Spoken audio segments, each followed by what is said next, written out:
Okay, hello everyone, and welcome to my presentation in which I will talk about the evolution of melodies. In class, we discussed a lot of possible theories of why there is music, trying to answer the question what the evolutionary function of music is. Examples of these theories is that music functions as sort of grooming or social cohesion or sexual selection, etc. However, in this presentation, I will offer a more mechanistic perspective on how music changes over generations in iterated fashion. To introduce the topic, I'll first show you a video.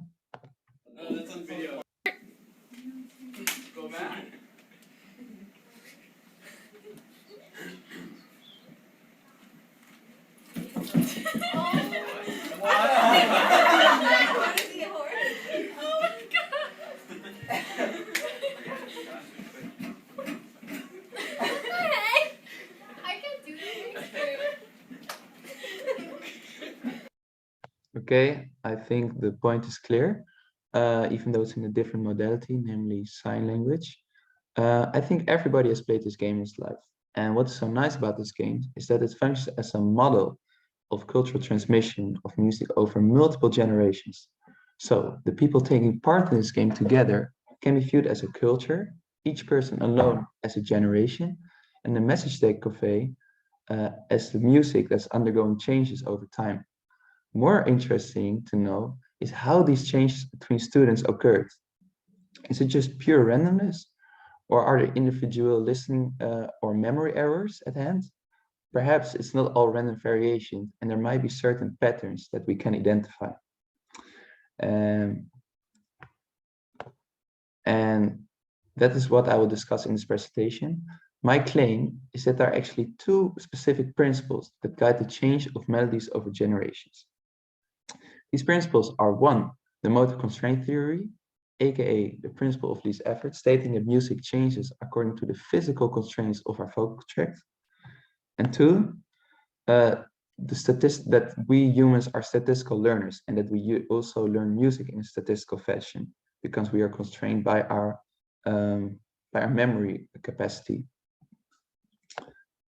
Okay, I will go over some experiments that have to do with this and gather some evidence. Shanahan did both a lab experience study as a corpus-based study on oral transmission. In his lab, participants were musical experts who had to listen to stimuli such as the following. La la la la la la la la la la la la la la la la la la la la. After listening to these sounds, they had to reproduce it while being recorded again, and then the recording was shown to the next participant, and this followed until all participants had listened to the song. Based on Spitzer's theory of pentatonicism, stating the music is based on the pentatonic scale, Shannon predicted that the song would change over generations, becoming more pentatonic, and that the 7-to-1 cadence would transform into a 2nd-to-1 cadence. Music theory alert, because cadence is, of course, a weird term. What we mean by cadence is the ending of a song, or in a more romantic sense, it's the coming home of a melody. Every chord progression fits in a certain key, and most songs start and end with the first chord of this key. So that's why it is a 7-to-1 or 2-to-1 ending. The cadences focused on in Shannon were the following. In the key of C minor, this is a 7-to-1 cadence. In the C key of C minor, this is a 2-to-1 cadence.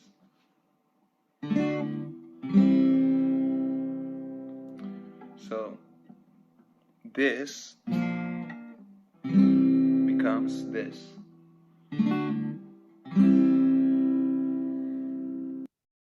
Okay. Results show that indeed the 7-to-1 ending gets removed for a 2-to-1 ending, as can be seen here in this graph. So it starts with participant A, B, C, and from C to D, there's a change.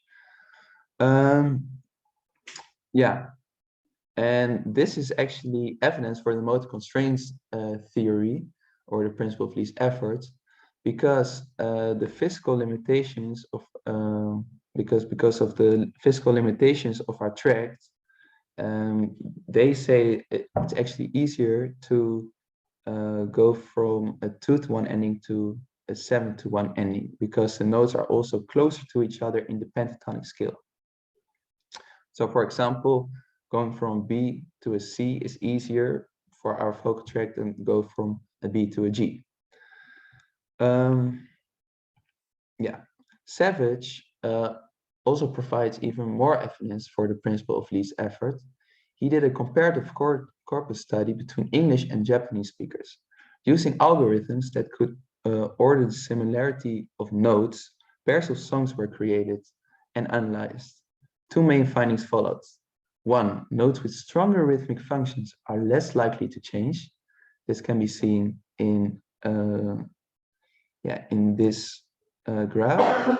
So these bold tones, those are rhythmic functions, and as you can see, they never change. And these notes in color do in fact change. So that's the first point. Second point, note substitutions are most likely between full neighboring notes. And these are mostly two semitones away, because two semitones away is a full note. And this can be seen in this chromatic scale. So substitutions only happen between notes that are close by. And again, this is evidence for the motor constraint theory, as the notes that are closer by are easier to reproduce, and also and the strong rhythmic functions also are easier to reproduce. However, it could also be evidence for statistical learning, as only the most important notes are being remembered. So, given these two experiments, we can conclude that the motor constraint theory provides a valid mechanistic account of transmission of music, integrating the structure of our vocal tract and our bias for certain musical progressions, such as the pentatonic scale. There's basically this perfect interplay between motor movements and pentatonics. They sort of explain each other. Statistical learning of music is also very interesting, because it is a given fact that people have a limited storage, and a whole piece of music can't just be processed and remembered as a whole. However, the remaining question, of course, is then how much of the musical change is due to the motor constraints and how much is due to statistical learning. It's basically a confound. Well, that was my presentation. I hope you enjoyed it. Here are the references, and thank you for listening.